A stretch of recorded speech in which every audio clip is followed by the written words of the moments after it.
Welcome to Study Loop. This is chapter 27, problem number 14.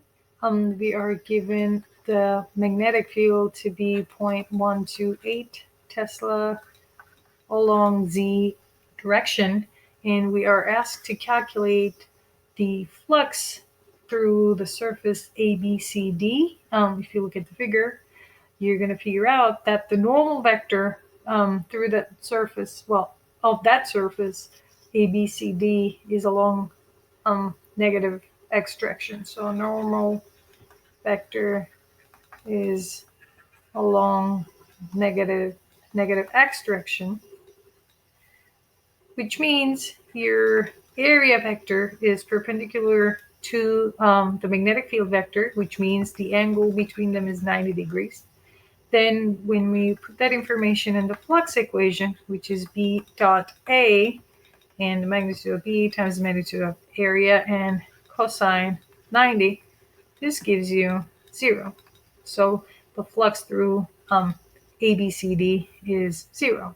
So in part B, we were asked to calculate the flux through BEFC. So for this case, the normal vector is along negative z direction. Which means B is anti-parallel with respect to the area vector, which means the angle between them is going to be 180 degrees. So let's put this information in the flux equation, B times A times cosine 180, which gives you -1. Then we simply have negative of the magnitude of the magnetic field times the area. So the magnetic field is given to us as 0.128, and we have the area, if you look at the figure, to be 0.3 times 0.3. So then we have 1.152 times 10 to the power of -2 Weber here, flux. Now if you go to part C, the flux through AEFD, from a little bit of an trigonometry, you can find the angle between the normal vector and the magnetic field vector. So in this case, your cosine theta, you have to find out to be 3/5. So then the flux, again, is B times A times cosine theta, and you found this to be 3/5, which, let's plug in the other values. The magnitude of the magnetic field was 0.128, and now the area is 0.5 by 0.3 in meters, of course.